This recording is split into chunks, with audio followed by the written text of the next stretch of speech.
Hello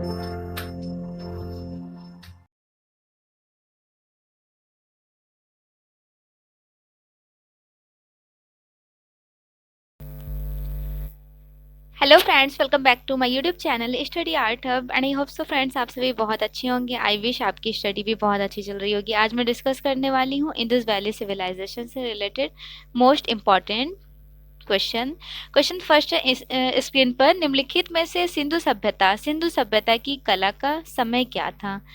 time duration बताना है 3500 BC to 3000 BC, 3500 BC to 2500 BC, 4000 to 2500 BC या फिर 2700 to 2000 BC.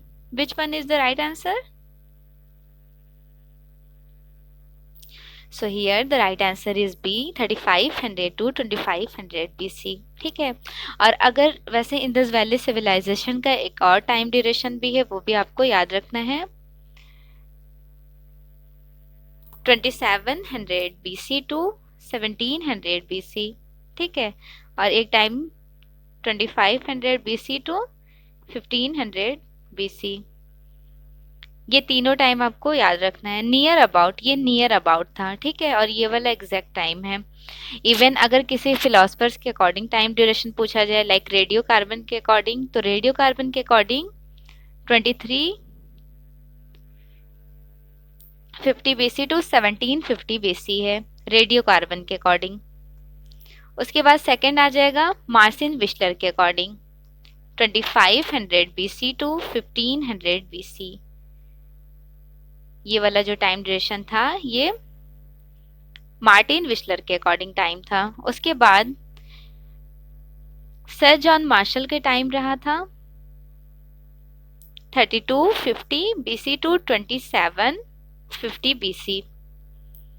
मानव स्वरूप वात्स्य, इनके टाइम रहा था 3500 BC टू 2700 BC। लाइक हमने ये जो एक्सप्लेन किया था, इन सारे टाइम्स को भी आपको याद रखना है। इवन ये अलग अलग फिलोसफर्स के अकॉर्डिंग टाइम है, ये टाइम भी इंपॉर्टेंट है, ठीक है।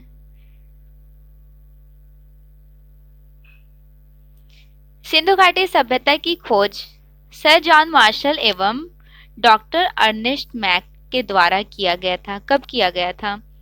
1935, 1922, 1878 या फिर 1894? 1924.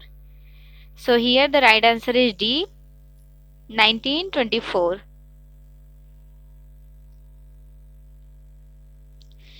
सिंधु घाटी सभ्यता से प्राप्त अधिकांश आभूषण किस सामग्री से बने थे? सबसे ज्यादा जो आभूषण मिले हैं वो किस सामग्री से बने थे? पत्थर, लाइक स्टोन्स के पेबल्स, मोतियां जो बनाई गई थी वो पत्थर से, स्टोन से, या फिर लकड़ी, मृद मूर्तियों से, या फिर कांच से?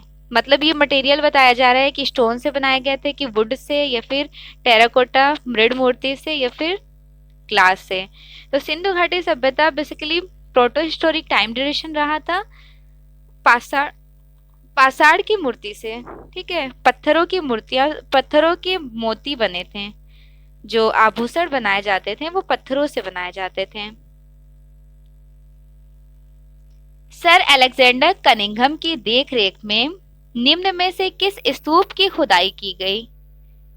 किस स्तूप की खुदाई की गई थी सर अलेक्जेंडर कनिंघम की देखरेख में? भरहुत, सांची, सारनाथ और अमरावती। इनके बारे में भी जल्दी जल्दी से आप लोग कमेंट कर लें, कौन सा किससे बिलोंग करते हैं, खोज किसने की थी। सबसे पहले देखिए यहाँ पे अलेक्जेंडर कनिंघम के बारे में बात हो रही है। किसने खोज की थी? मतलब अलेक्जेंडर कनिंघम ने किसकी खोज किए थे? भरहुत की, ठीक है। भरहुत की खोज कनिंघम ने की है। और सांची की खोज किसने किए थे? रायसेन ने, और रायलेट जिला में है। सारनाथ स्तूप फेमस रहा था मौर्य डायनेस्टी का। इवन अमरावती सातवाहना काल का है, मार्बल से बनाया गया है। कर्नल मैकेंजी ने खोज किया है, कर्नल मैकेंजी। नदी पूछी जाती है, कृष्णा नदी के किनारे बसा है। मोहनजोदड़ो से प्राप्त पुजारी की प्रतिमा जो कि सैलखड़ी पत्थरों से निर्मित है, बताइए एट द प्रेजेंट टाइम अभी कहाँ पर है ये वाली मूर्ति? और ये मूर्ति प्राप्त कहाँ से है? तो मोहनजोदड़ो से प्राप्त है, ठीक है। प्रेजेंट टाइम है राष्ट्रीय संग्रहालय कराची में। मोहनजोदड़ो से जो प्राप्त हुई है पुजारी की मूर्ति, वो राष्ट्रीय संग्रहालय कराची में है। इसका साइज है इंचेस में 17.5 इंच, और अगर पूछा जाए सेंटीमीटर तो 18 into 11 into 8 centimetre exact size है। और इस किस मटेरियल में ये बनाई गई है पुजारी की आवक्ष की प्रतिमा? White limestone. White limestone that means सफेद चूने पत्थर में बनाई गई है, सफेद चूने पत्थर।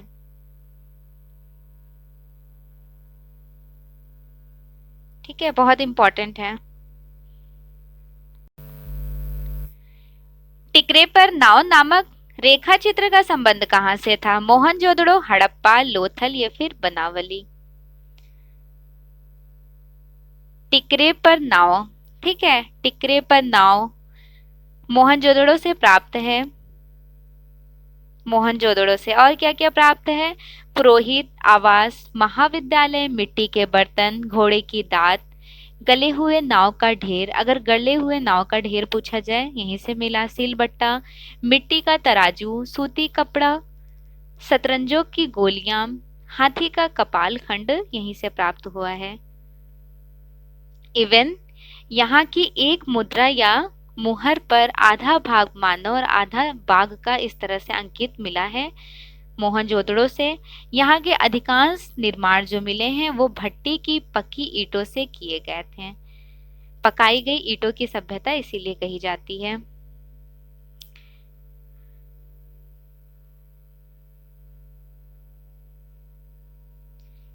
लाल पत्थर से बनी एक पुरुष धड़, पुरुष धड़ जिसे बोलते हैं मेल टोर्सो। मेल टोर्सो किस कलर से बनाई गई है? रेड कलर से।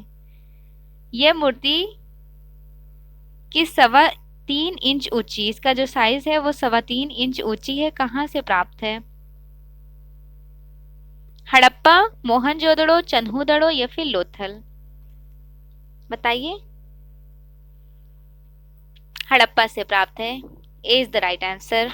ओके, देखिए हड़प्पा, इसे सिंधु सभ्यता का उत्तरी राजधानी कहा जाता है। अगर पूछा जाए कि सिंधु सभ्यता का उत्तरी राजधानी क्या था? उत्तरी राजधानी था हड़प्पा। ऋग्वेद में इसे हरिपुरा भी कहा जाता है, हरिपुरिया। हरिपुरिया किस नाम में, किस ग्रंथ में जिक्र मिला है? हरिपुरिया ऋग्वेद में।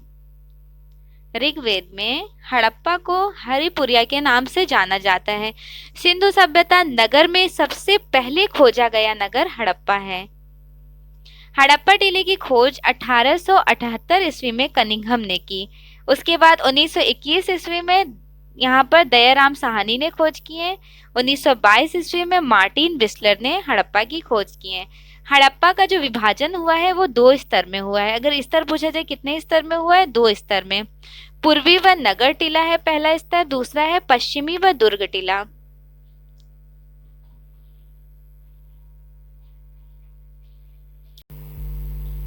दायमाबाद किस नदी के तट पर स्थित है? ऑप्शन में गोदावरी है, गोदावरी और हिंडन नदी। बताइए, 4 ऑप्शन है, कौन सा वाला राइट हो जाएगा? दायमाबाद कहाँ पर है? देखिए इस तरह से त्रिगढ़ ट्रायंगल में है सिंधु घाटी सभ्यता, ठीक है। पूरब में है, पूरब में क्या है? पूरब में है आलमगीरपुर, ये आलमगीरपुर है जो मेरठ में है। मेरठ में आलमगीरपुर मेरठ में है। ये एरिया पश्चिम है, पश्चिम में है सुतकोटदा। सुतकोटदा दास्क नदी के किनारे, नदी है दास्क नदी। आलमगीरपुर जो है वो हिंडन नदी के किनारे है। हिंडन नदी के किनारे आलमगीरपुर, दास्क नदी के किनारे सुतकोटदा, बलूचिस्तान पाकिस्तान में है। और पूरब में, पूरब पश्चिम हो गया, ये उत्तर है और ये दक्षिण है। उत्तर में कौन सी नदी है? चिनार नदी है। चिनार नदी मादा में चिनार नदी है। दक्षिण में है दायमाबाद। दायमाबाद का लोकेशन है दक्षिण में। बताइए किस नदी के किनारे है? दायमाबाद है महाराष्ट्र में, एग्जैक्ट लोकेशन है महाराष्ट्र। नदी कौन सी हो जाएगी ये? दक्षिण में right answer is C, Godavari नदी। दायमाबाद गोदावरी नदी के पास है, नदी के तट पर स्थित है। कौन सा साइट हॉर्स पैटर्न के पहले अवशेषों को दर्शाती है? Horse pattern. बनावली, कालीबंगा, सुतकोटदा या फिर लोथल? हॉर्स पैटर्न को कौन सी, यहाँ पर राइट आंसर हो जाएगा सुतकोटदा।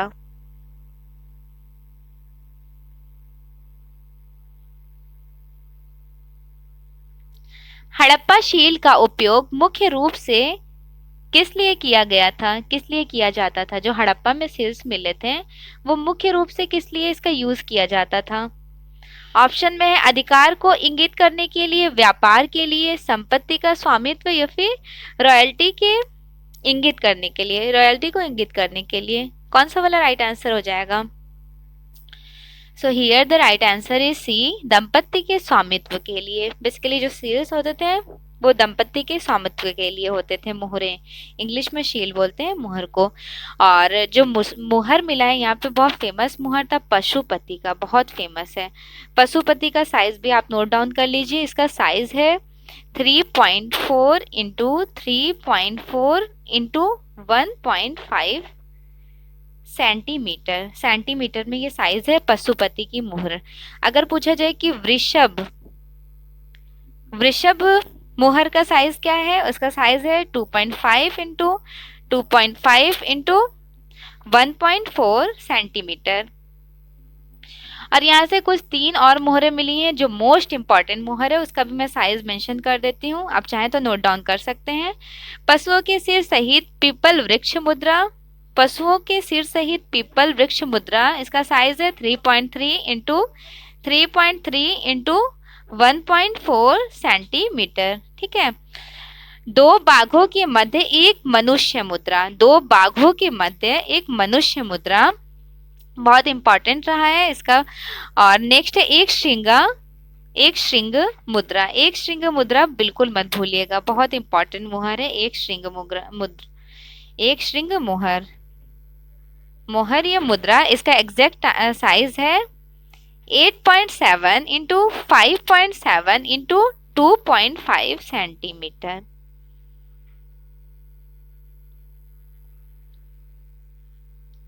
निम्नलिखित में से किसने 1994 में जोगीमारा के चित्रों का अध्ययन कर उसका विवरण प्रस्तुत किया था? असित कुमार हल्दर ने। देखिए यहाँ पे ना हमसे गलती से टाइपिंग यहाँ गलत हो गया है। 1914 ये साइज टाइम ड्यूरेशन है। 1914 में जोगीमारा के जो गुफा के चित्रों के अध्ययन कराया उसका विवरण प्रस्तुत किसने किया? Asit Kumar Haldar, Samarendranath Gupta, Nandalal Bose, Asit Kumar Haldar. So right answer is A, Asit Kumar Haldar, Samarendranath Gupta. देखिए असित कुमार हल्दर ने 1914 में जोगीमारा की गुफा की प्रतिलिपियां रेडी की हैं। 1910 में इन्होंने अजंता की गुफा की प्रतिलिपियां रेडी की हैं और 1921 में बाघ की प्रतिलिपियां रेडी की हैं असित कुमार हल्दर।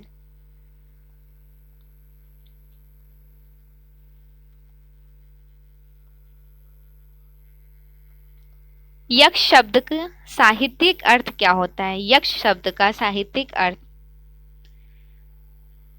दिव्य शक्ति का, दिव्य आत्मा, भूत प्रेत, स्तुति या फिर ब्रह्मालोक। यक्ष शब्द का मीनिंग होता है दिव्य शक्ति या दिव्य आत्मा। मोहनजोदड़ो से खोजी गई मूर्तियां और कलाकृतियां अधिकांश किससे संबंधित हैं? राजवर्ग, वन्य वर्ग, उच्च वर्ग या फिर ग्राम्य वर्ग? ग्राम्य वर्ग। तो जो ये मोहनजोदड़ो या फिर इंडस वैली सिविलाइजेशन था ये अर्बन सिविलाइजेशन था, तो राइट आंसर हो जाएगा उच्च वर्ग से। सिंधु घाटी सभ्यता में पाई गई मोहरों में जो प्राप्त प्रायः है कौन सा रूपांकन दृश्यत्व होता है? बैल, मृग, हाथी या फिर घोड़ा? सिंधु घाटी सभ्यता में जो ज्यादा मोहरें मिली हैं वो बैलों की मिली, उस पे बैल अंकित किए रहते थे। मोहनजोदड़ो का विशाल स्नानागार की क्रमशः लंबाई, चौड़ाई और गहराई का साइज बताना है। यहाँ पर राइट आंसर कौन सा वाला हो जाएगा? देखिए यहाँ पे सेंटीमीटर में दिया हुआ है, मैं इंचेस में भी बता देती हूँ, सॉरी मीटर में।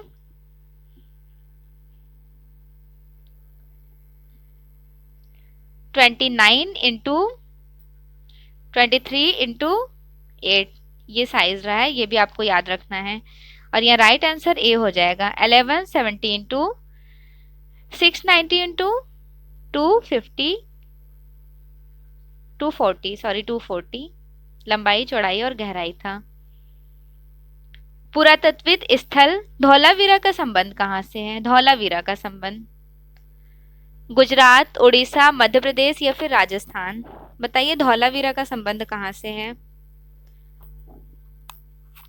धौलावीरा का संबंध तो बेसिकली गुजरात से था, ठीक है, गुजरात से। धौलावीरा लोनी नदी के किनारे, अगर नदी पूछ ली जाए किस नदी के किनारे है, लोनी नदी के किनारे धौलावीरा है, गुजरात में। धौलावीरा का मीनिंग अर्थ होता है सफेद कूप या कुआं। सफेद कूप या फिर कुआं, ये धौलावीरा का मीनिंग होता है। धौलावीरा में बेसिकली 3 त्रिस्तरीय पद्धति से यहाँ पे इसका विभाजन हुआ था। सबसे पहला था दुर्ग, मध्य और निचला। दुर्ग, मध्य और निचला। धौलावीरा से परकोटेदार परिधीय 4 दीवार व्यवस्था मिली। 4 दीवार व्यवस्था कहाँ से मिली? धौलावीरा से, ठीक है। उसके बाद यहाँ पर 1998 ईस्वी में धौलावीरा से उत्खनन एक स्नानागार भी प्राप्त हुए। स्नानागार ऑल्दो बहुत फेमस रहा है मोहनजोदड़ो का, लेकिन 1998 में धौलावीरा से भी एक स्नानागार प्राप्त हुए हैं। रॉक कट आर्किटेक्चर भी यहाँ से प्राप्त हुआ है। इवन 10 अभिलेख धौलावीरा से शैलकृत स्थापत्य तो प्राप्त हुए हैं, उसके साथ ही साथ 10 चित्रों का अभिलेख भी प्राप्त हुआ है और स्टेडियम के साक्ष्य भी मिले हैं। स्टेडियम के साक्ष्य, ठीक है, स्टेडियम के साक्ष्य कहाँ से मिले हैं? धौलावीरा से।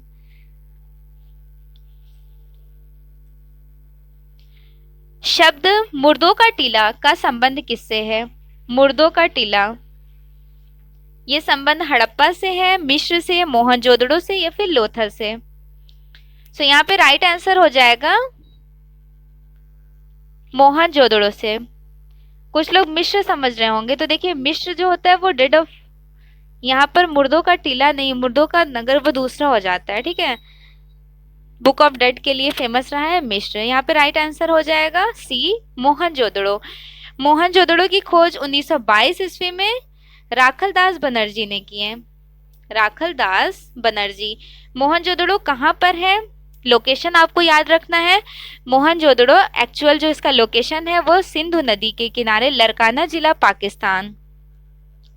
लरकाना जिला पाकिस्तान में है। और नदी कौन सी है? तो सिंधु नदी। नदी है सिंधु नदी। जिस तरह से हड़प्पा रावी नदी के किनारे है और मोहनजोदड़ो सिंधु नदी के किनारे है। हड़प्पा से मोहनजोदड़ो का डिस्टेंस भी आपको याद रखना है, 480 किलोमीटर है, ठीक है। बाद में पहले तो राखलदास बनर्जी ने मोहनजोदड़ो की खोज कर दी थी, बाद में सर जॉन मार्शल ने इसको आगे बढ़ाए थे।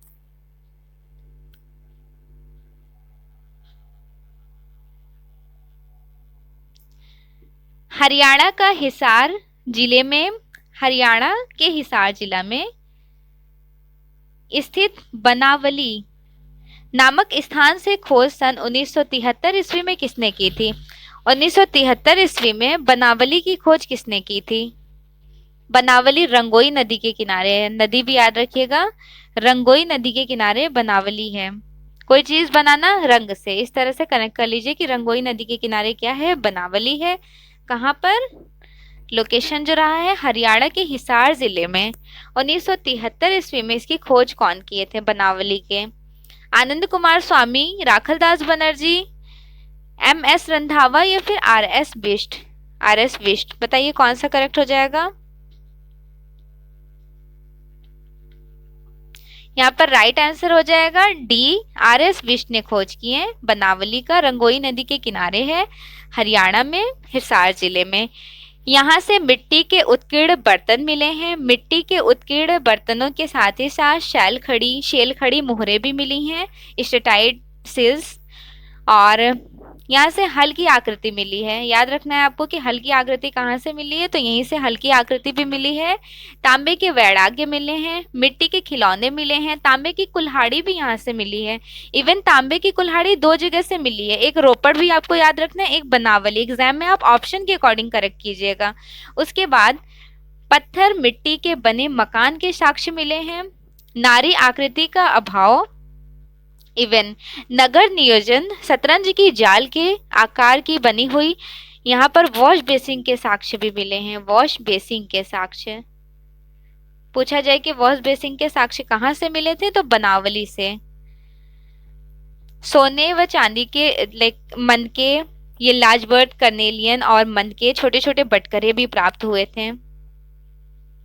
यहाँ से तांबे की मछली पकड़ने की वंशी मिली थी। मछली पकड़ने की वंशी भी मिली थी बनावली से। जितने इंपॉर्टेंट टर्म्स थे वो हमने एक्सप्लेन कर दिए। नेक्स्ट क्वेश्चन देखिए, हड़प्पा से प्राप्त लाल पत्थर की बनी पुरुष धड़ की मूर्ति कहाँ पर संग्रहित है? पुरुष धड़, मेल टोर्सो के बारे में बात हो रही है। हड़प्पा से प्राप्त है, ये लाल पत्थर में बनाई गई है। प्रेजेंट टाइम कहाँ पर एग्जिबिट है? ऑप्शन में है राष्ट्रीय संग्रहालय new Delhi, Indian museum Kolkata. यहाँ पर राइट आंसर हो जाएगा ए, राष्ट्रीय संग्रहालय न्यू दिल्ली में एग्जिबिट है। ठीक है, पुरुष धड़, जिसे मेल टोर्सो, इवन आदिनाथ की प्रतिमा भी कहते हैं, आदिनाथ की प्रतिमा।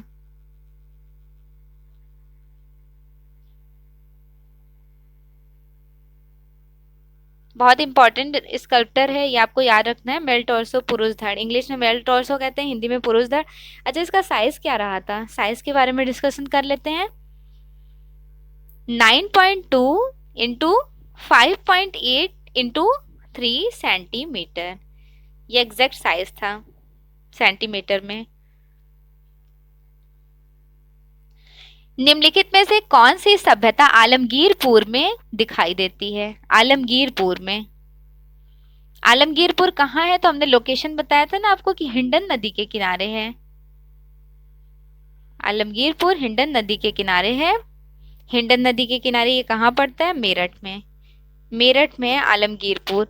क्वेश्चन में पूछा जा रहा है कि आलमगीरपुर कौन से सभ्यता, मतलब निम्नलिखित में से कौन सी सभ्यता आलमगीरपुर से दिखाई देती है, आलमगीरपुर में दिखाई देती है?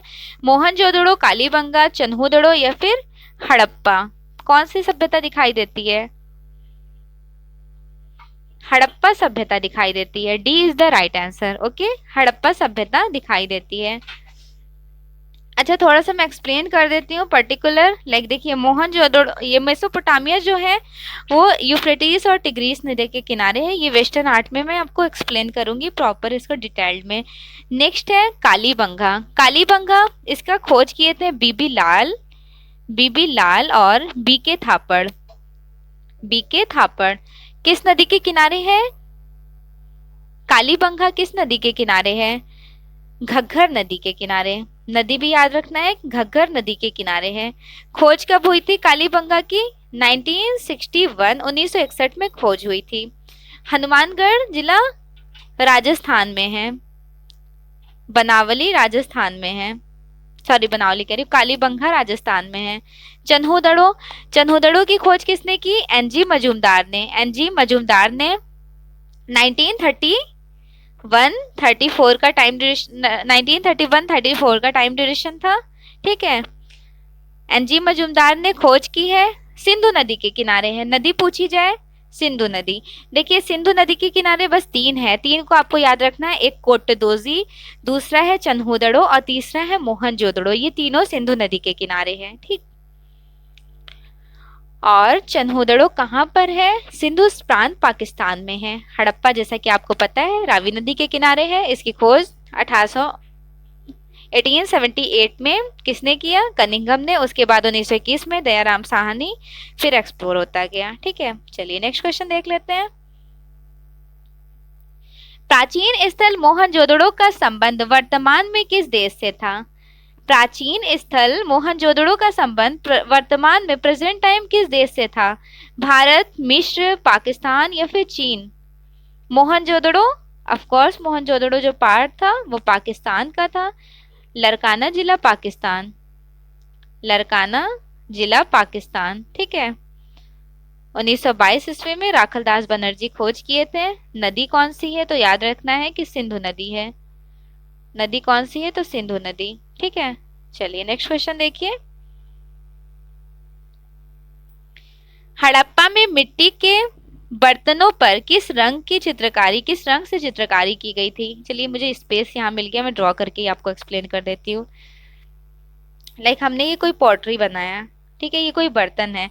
अब यहाँ क्वेश्चन में पूछ रहा है कि हड़प्पा में जो मिट्टी के बर्तन बने हैं उस पर किस रंग से चित्रकारी की गई है। फॉर एग्जाम्पल ये इस कलर से पूरा कलर कर लेते हैं। ये कौन सा कलर है? ये अर्थिन वायर का कलर है, Indian red colour, Indian red. That means आपको अच्छे से पता है कि अर्थिन वायर, जो अर्थिन वायर होता है, मिट्टी के जो बर्तन होते हैं वो रेड कलर के होते हैं। यहाँ पे कोई डाउट्स नहीं होना चाहिए कि मिट्टी के बर्तन हमें अच्छे से पता है कि रेड होते हैं। लेकिन हड़प्पा सभ्यता में क्या किया गया है, उसके ऊपर जो ज्योमेट्रिकल पैटर्न्स वगैरह को यूज किया गया है वो ब्लैक कलर से। अगर आप एग्जाम में कभी कंफ्यूज भी हो गए ना तो ये मेरी ड्राइंग देख के आपको जरूर याद आ जाएगी कि जो बर्तन थे वो एक्चुअल रेड कलर के थे, लेकिन उस पर जो ड्राइंग की गई थी वो किस कलर से की गई थी? मैं किस कलर से ड्राइंग कर रही हूँ? ब्लैक कलर से। दैट मीन्स ड्राइंग की गई थी ब्लैक कलर से, ठीक है। सो यहाँ राइट आंसर हो जाएगा ब्लैक। एक बार और रिवाइज कर लेते हैं। जो पेंटिंग की गई थी हड़प्पा में ब्लैक कलर से की गई थी, और जो अर्थन वायर थे मिट्टी के बर्तन, ऑफकोर्स वो तो टेराकोटा के कलर्स होते ही हैं, इंडियन रेड कलर के, ठीक। चलिए नेक्स्ट क्वेश्चन देख लेते हैं। पक्षी का पिंजरा कहाँ से प्राप्त हुआ था? पक्षी का पिंजरा बताइए, पक्षी का पिंजरा कहाँ से प्राप्त हुआ? लोथल, हड़प्पा, चन्हुदड़ो या कालीबंगा? पक्षी का पिंजरा मिला था हड़प्पा से, ठीक है। और क्या क्या हड़प्पा से मिला है? R37 कब्र, R37 कब्र कहाँ से मिला? ये भी हड़प्पा से मिला था। R37 कब्र हड़प्पा से मिला था। नृत्य, संगीत आदि के बीच देवी की पूजा को हड़प्पा में प्रदर्शित किया गया था। हड़प्पा से वृक्ष से लटकते हुए शेर का भी चित्र मिला है इवन। और क्या क्या मिला? और यहाँ का बहुत फेमस था, हड़प्पा से एक धोती पहने हुए मूर्ति प्राप्त हुए हैं। और ईंट, यहाँ जो हड़प्पा में ईंट जो बनी मिली हुई है, ईंटें वो कैसी मिली है?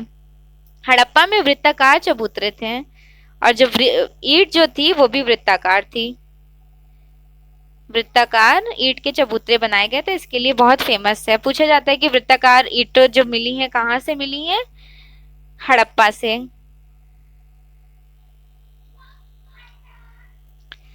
ब्लैक फिगर टेक्निक का संबंध किस देश से है? ब्लैक फिगर मिस्र, फ्रांस, ऑस्ट्रेलिया या फिर यूनान? अगर इस तरह के क्वेश्चन में आपको थोड़ा कंफ्यूजन होता है तो आप मेरे वेस्टर्न आर्ट क्लास करने के बाद कभी कंफ्यूज नहीं होंगे। राइट आंसर इज डी, यूनान। दैट मीन्स यूनान को इंग्लिश में बोलते हैं ग्रीक। तो आपको इंग्लिश और हिंदी दोनों को लेके चलना है कि आपको ग्रीक भी पता होना चाहिए कि यूनान को ग्रीक भी कहते हैं इंग्लिश में। वहां के ब्लैक फिगर, अब ब्लैक फिगर बहुत फेमस रही थी। मोहनजोदड़ो स्नानागार के पूर्व दिशा में स्थित स्तूप का निर्माण किस काल का था? वो स्तूप कुषाण काल, मौर्य काल, सुंग काल या फिर सातवाहना काल? मोहनजोदड़ो से स्नानागार के पास कुषाण कालीन स्तूप प्राप्त हुए थे। निम्नलिखित में से दशावतार विष्णु के अवतार का सही क्रम, क्रोनोलॉजिकल सीक्वेंस बताना है विष्णु के अवतार का। बताइए कौन सा वाला राइट आंसर हो जाएगा यहाँ पर? ABCD कौन सा वाला राइट आंसर है? मत्स्य, कूर्म, वराह, मतलब सीक्वेंस मत्स्य, मैंने तो इसी तरह याद किया, मत्स्य, कूर्म, वराह, नरसिंह, वामन, परशुराम, राम, कृष्ण, बलराम, बुद्ध, कल्कि। आप लोग ट्रिक से याद करना चाहें तो कर लें, मैंने तो डायरेक्टली से ही याद किया हुआ था। Right answer is D. लेकिन आप जरूर 10 अवतार को याद रखिएगा। विष्णु के जितने अवतार हैं, टोटल 10 अवतार हैं, उन 10 का आपको नाम याद रखना है। मैं यहाँ पे मेंशन कर देती हूँ। मत्स्य, देखिए यहाँ 4 तो है ही, मत्स्य, कुर्म, वराह, नरसिंह। ठीक है, ये सीक्वेंस है। अब इसके बाद है वामन, परशुराम, राम, कृष्ण, बलराम, बुद्ध और बुद्ध कल्कि। ठीक है,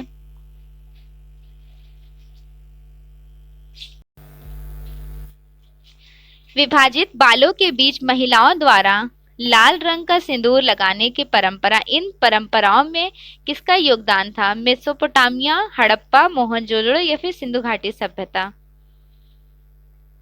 हड़प्पा सिविलाइजेशन का था। मोहनजोदड़ो कुल कितनी बार बाढ़ ग्रस्त से नष्ट हो गया था? टोटल कितनी बार नष्ट हुआ है?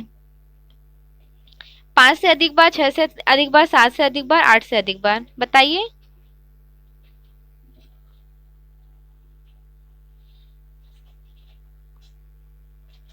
सो यहाँ राइट आंसर हो जाएगा डी, 7 से अधिक बार। जिन्होंने मोहनजोदड़ो मूवी देखी है वो डेफिनेटली गलत नहीं करेंगे। अगर नहीं देखी है तो एक बार मूवी देख लीजिए, बहुत अच्छे से उसमें डिटेल में एक्सप्लेन किया गया है। नेक्स्ट देखिए, कालीबंगा। कालीबंगा का संबंध कहाँ से था? मध्य प्रदेश, उत्तर प्रदेश या फिर राजस्थान? अभी मैंने डिटेल में एक्सप्लेन किया था। कालीबंगा कहाँ था? राजस्थान के हनुमानगंज जिले के पास। ब्रॉन्ज कास्टिंग का संबंध किससे है? चलिए ये वाला आंसर कीजिए। ब्रॉन्ज कास्टिंग में तो फेवरेट क्वेश्चन का आंसर है, अच्छा लगता है। चलिए बताइए, कार्विंग, डोगरा विधि, टेराकोटा या फिर स्थापत्य? ब्रॉन्ज कास्टिंग में बेसिकली 3 प्रोसेस आते हैं। वो 3 प्रोसेस कौन कौन से हैं वो भी आप लोग फटाफट कमेंट कर दीजिए। यहाँ राइट आंसर हो जाएगा बी, डोगरा कास्टिंग। सबसे पहला है सैंड कास्टिंग, सैंड कास्टिंग। ठीक है, सेकंड नंबर पर है Dogra casting, Dogra casting. Third number पर है लॉस्ट वैक्स टेक्निक। ये हमने सीक्वेंस में आपको बता दिया। सैंड कास्टिंग बेसिकली इसका प्रोसेस है 2 ज्योमेट्री बॉक्स के तरह एक बॉक्स। चलिए इतना तो बहुत ज़्यादा डिटेल हो जाएगा। नेक्स्ट क्वेश्चन देख लेते हैं। लेकिन अगर उसका टेक्निक्स बताने लगूंगी तो बहुत वीडियो बड़ा हो जाएगा। मैं पर्सनली उस सब मतलब ये टेक्निक से रिलेटेड अलग से एक वीडियो बनाऊंगी। एमपी मध्य प्रदेश के आदिवासियों की ढलाई की प्राचीन technique lost wax process, lost wax process किस भारतीय कलाकार ने सीखी? रामकिंकर बैज, मृणालिनी मुखर्जी, प्रदोष दास गुप्ता या फिर मीरा मुखर्जी? मीरा मुखर्जी सीखी थी। उस लॉस्ट वैक्स प्रोसेस को डोगरा कास्टिंग कहा जाता है। डोगरा कास्टिंग कहाँ से सीखी थी? ये भी आपको याद रखना है, बस्तर से। निम्नलिखित में से क्षोभ सभ्यता का समय बताना है। टाइम ड्यूरेशन क्या था क्षोभ सभ्यता का? देखिए यहाँ झोब रहेगा, ठीक है, वो बाय मिस्टेक प्रिंटिंग में हो गया है। झोब सभ्यता 4000, 2500, 4 ऑप्शन है, बताइए कौन सा राइट हो जाएगा? 4000 to 2500 BC। ये जो झोब सभ्यता है इसके बारे में थोड़ा सा एक्सप्लेन कर देते हैं, काफी इंपॉर्टेंट है, यहाँ से भी क्वेश्चंस आ जाते हैं एग्जाम में। देखिए, सिंधु घाटी सभ्यता के समकालीन व पूर्व कुछ और भी अन्य सभ्यताएं थी, जिसमें से है कुवेटा सभ्यता, अमरी नुंदनाल सभ्यता, झोब सभ्यता, जो स्क्रीन पर लिखा हुआ है झोब सभ्यता, कुल्ही मेटी सभ्यता, लास्ट है झूंगर झांगर सभ्यता। झूंगर झांकर सभ्यता। अगर टाइम ड्यूरेशन की बात करें तो कुवेटा सभ्यता आयुरल स्टील ने खोज किया था, 3500 to 1800 BC टाइम है। अमरीनुल्लाह सभ्यता 3000 टू 1800 बीसी टाइम है। झोप सभ्यता का टाइम रहा था 4000 टू 2500 बीसी। कुबड़ साड़ों की मूर्ति मिली है। झोप सभ्यता क्यों फेमस रहा था? यहाँ से कुबड़ साड़ों की मूर्ति मिली थी, मतलब वो जो पीठ नहीं, साड़ों के पीठ में ऐसे कुबड़ बने रहते हैं, वो वाली मूर्तियां यहाँ से प्राप्त हुई हैं। झोप सभ्यता था 4000 टू 2500 बीसी टाइम था। कुल्ही मेटी सभ्यता का टाइम था 2800 टू 2000 बीसी। झुंकर झांकर सभ्यता का टाइम था 1500 बीसी। सभी सभ्यता पाकिस्तान में है, जो हमने अभी एक्सप्लेन किए हुए हैं। वीनस ऑफ बखेतराम बहुत फेमस स्कल्प्टर है, बताइए किस देश की है? स्पेन, मिस्र, इजराइल या फिर चीन? इजराइल की फेमस है। झुंगर झांगर सभ्यता, झुंगर झांगर सभ्यता कला के अवशेषों का परिचय श्री एनजी मजूमदार ने कब किए? 1932, 1935, 1910 या फिर 1914? कब किए थे? 1932, 1932 में। मोहनजोदड़ो की खोज राखलदास बनर्जी ने कब किए? राखलदास बनर्जी, जैसे कि आपको पता है कि मोहनजोदड़ो की खोज राखलदास बनर्जी ने 1922 ईस्वी में किए थे। 1922, लड़काना जिला पाकिस्तान में है। डी राइट आंसर हो गया। हड़प्पा सभ्यताओं की सबसे महत्वपूर्ण विशेषता कौन सी रही थी? सबसे महत्वपूर्ण विशेषता सबसे इंपॉर्टेंट कैरेक्टरिस्टिक कौन सा था, बताइए? इंपॉर्टेंट कैरेक्टरिस्टिक,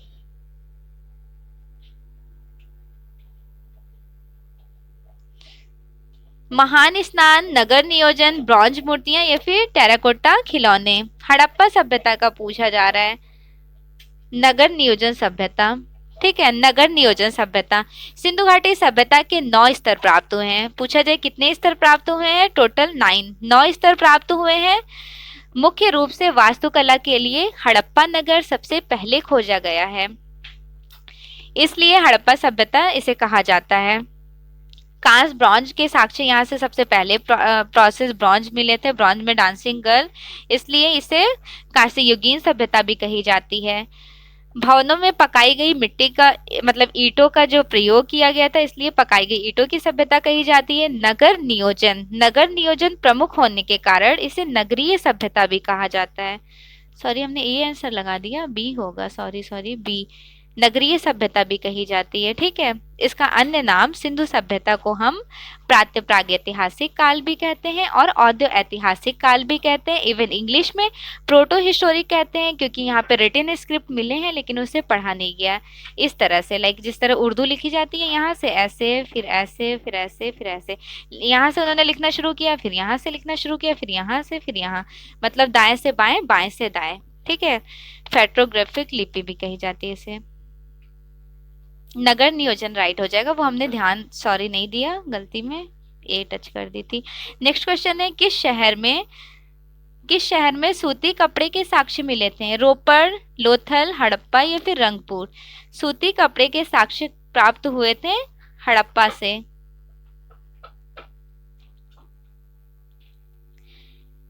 – 1958 में यज्ञदत्त शर्मा के द्वारा खोजा गया हड़प्पा सभ्यता सर्वाधिक पूर्वी स्थल आलमगीरपुर किस नदी के किनारे है? कावेरी, हिंडन, रावी या फिर सिंधु नदी? आलमगीरपुर मेरठ में है, ठीक। तो मेरठ में हमने डायग्राम के साथ बताया था कहाँ पे था आलमगीरपुर, इस साइड था पूर्वी में, ठीक। इधर पश्चिम में क्या था? तो सुतकोटदा आ गया था। तो यहाँ राइट आंसर हो जाने वाला है बी, हिंडन नदी के किनारे। जहाजों की पेंदी जहाजों की गोदी से मिला है, कहाँ से मिला है? जहाजों की पेंदी रहेगा। टाइपिंग बड़ा मिस्टेक हो गया, उसके लिए रियली सॉरी। बताइए, चन्हुदड़ो, कालीबंगा, धौलावीरा या फिर लोथल? जहाजों की पेंदी प्राप्त हुई थी कहाँ से? लोथल से प्राप्त हुई थी, ठीक है। लोथल से जहाजों की पेंदी प्राप्त हुई थी, बहुत इंपॉर्टेंट है, नोट डाउन भी कर लीजिएगा। थोड़ा सा मैं एक्सप्लेन कर देती हूँ। इनके बारे में, धौलावीरा के सॉरी लोथल के बारे में। लोथल बहुत इंपॉर्टेंट है। धौलावीरा के बारे में तो मैंने अभी एक्सप्लेन किया था। लोथल, लोथल 1955 ईस्वी का, इसका टाइम है 1955, ठीक है। 1955 कौन सी नदी है? तो नदी याद रखना है भोगवा नदी, ठीक है। नदी है भोगवा नदी। कहाँ पर है लोथल? गुजरात में है। क्या मिली? जहाजों की पेंदी मिली थी, जहाजों की पेंदी। मोहनजोदड़ो से 600 किलोमीटर डिस्टेंस है, 600 किलोमीटर डिस्टेंस पर। यह सिंधु सभ्यता का बंदरगाह नगर कहा जाता है। अगर पूछा जाए कि बंदरगाह नगर कौन सा है सिंधु घाटी सभ्यता का, तो बंदरगाह नगर लोथल है। फारस की मुहर भी यहाँ से प्राप्त हुई है। फारस की मुहर, फारस की मुहर कहाँ से प्राप्त हुई है? फारस की जो मुहर मिली है वो लोथल से मिली है, जिससे यह सिद्ध होता है कि यह स्थल पश्चिमी एशिया से व्यापार का प्रमुख केंद्र रहा था। पश्चिमी एशिया से व्यापार का प्रमुख केंद्र रहा था लोथल। लोथल से कुछ अवशेष मिले हैं, जैसे मिट्टी के बर्तन, धूर्त लोमड़ी, पंचतंत्र की कहानी। ये मृत भांड पर अंकित किए गए थे। लोथल के सिंधु भाषा में लोथल का अर्थ होता है मुर्दों का नगर। देखिए, मुर्दों का टीला तो आपको पता है मोहनजोदड़ो। अगर एग्जाम में कभी पूछ लिया जाए कि मुर्दों का नगर किसे कहते हैं, तो याद रखना है आपको कि मुर्दों का नगर लोथल को कहा जाता है। लोथल से शतरंज बोर्ड के नमूने, फारस की मोहर, जहाजों की पेंदी, ये हमने यहाँ पे लिखा था जहाजों की पेंदी, शायद में नेटवर्क स्लो था तो वहां पे कुछ रॉन्ग मिसप्रिंट हो गया। जहाजों की पेंदी, तांबे की चूड़ी, पत्थर का बाट, तांबे की हंस मिली है। बहुत इंपॉर्टेंट है, अगर पूछा जाए कि तांबे की हंस कहाँ से मिली है, तांबे की हंस मिली है लोथल से। पक्षी भी मिले हैं, भैंस भी मिले हैं। इवन यहाँ पर खरगोश, कुत्ता तांबे से बने हुए प्राप्त हैं।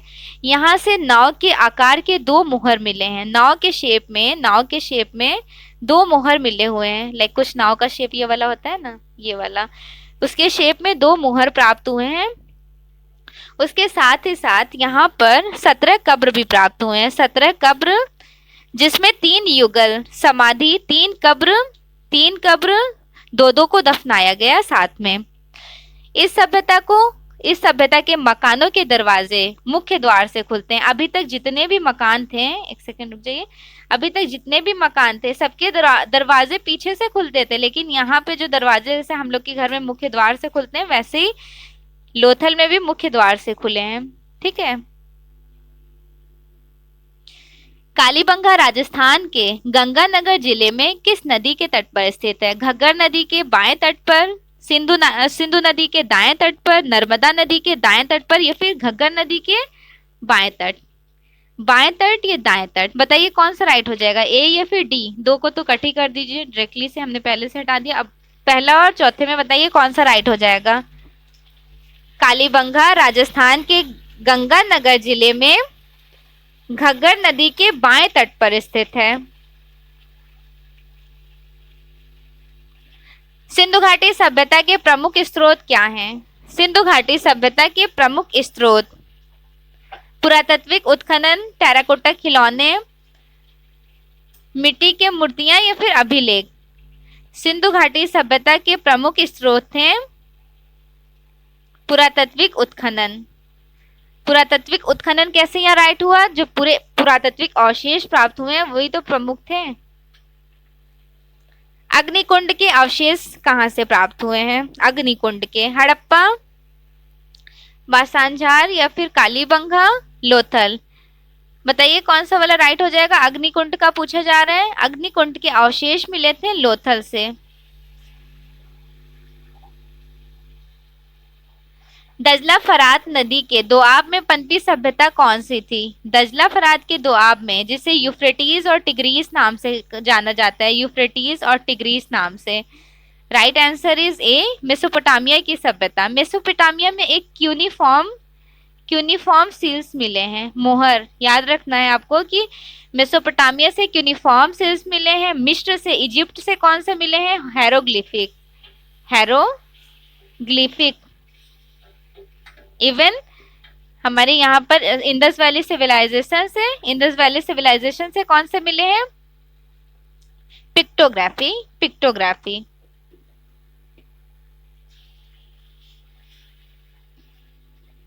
चलिए नेक्स्ट क्वेश्चन देखें, यहां तक क्लियर हो गया।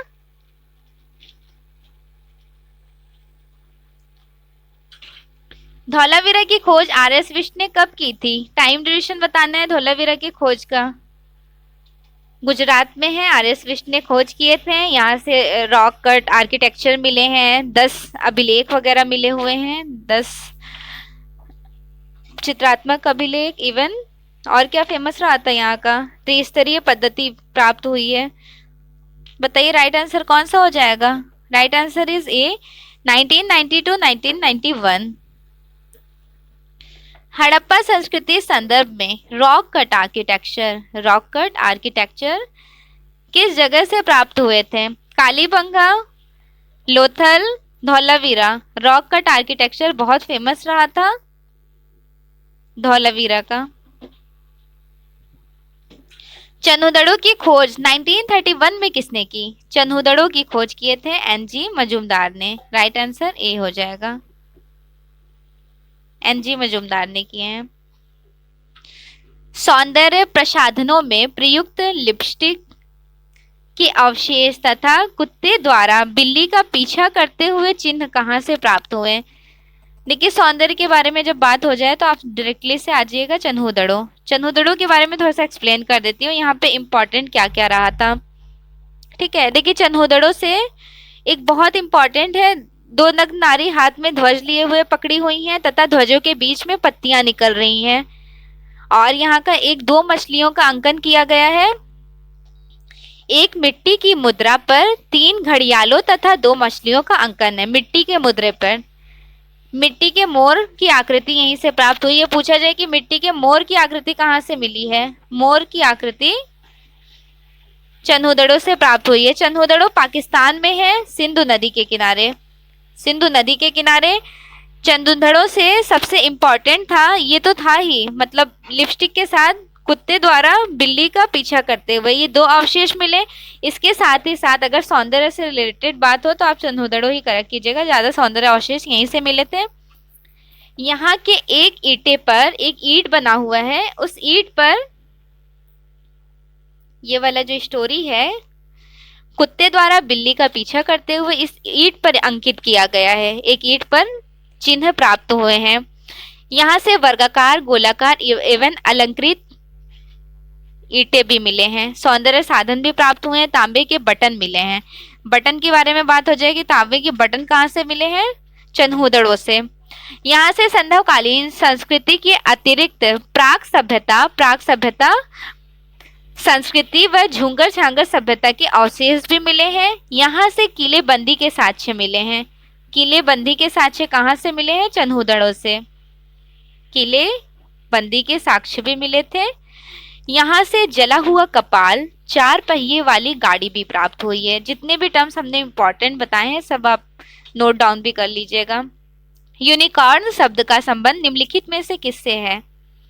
यूनिकॉर्न शब्द का संबंध सिंधु घाटी की मूर्तियों से, सिंधु घाटी के मोहरों से, सिंधु घाटी के मृदभांडों से या फिर सिंधु घाटी के चित्रण से। यूनिकॉर्न जो था ये बेसिकली था क्या? तो ये एक मोहरों पे बनाया जाता था यूनिकॉर्न। तो ये किस में मिला था? जब हमने बताया कि मोहरों पे बनाया गया था तो दैट मीन्स मोहरों पर ही मिला होगा। तो राइट आंसर कौन सा हो जाएगा? सिंधु घाटी सभ्यता के मोहरों पर। ठीक है, सैंधव सभ्यता की सबसे बड़ी उपलब्धि जोते हुए खेत, जोते यहाँ पर रहेगा, जोते हुए खेत के साक्ष्य कहाँ से प्राप्त हुए थे? जोते हुए खेत मिले थे कालीबंगा से। ठीक, जोते हुए खेत कालीबंगा से प्राप्त हुए थे।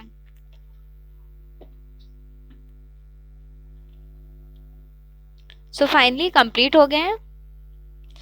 कालीबंगा के एक इम्पॉर्टेंट है, इस सभ्यता से अधिकांश जानकारी कालीबंगा से जो मिली है वो बर्तनों में लाल रंग से रंगने के पश्चात काले रंग से चित्रकारी, वो जो पहले हमने शुरू में जो पॉटरी बना के एक्सप्लेन किया था उसके अवशेष यहाँ से प्राप्त हुए हैं। सो आज की क्लास में इंडस वैली सिविलाइजेशन के इंपॉर्टेंट क्वेश्चंस कंप्लीट हो गए। नेक्स्ट क्लास में इसी तरह की इन्फॉर्मेटिव वीडियोस से बने रहने के लिए चैनल को सब्सक्राइब ज़रूर कर लीजिएगा। इवन आपने लाइक नहीं किया है सो प्लीज़ लाइक कर लें। Thanks for watching. Best wishes for your exam.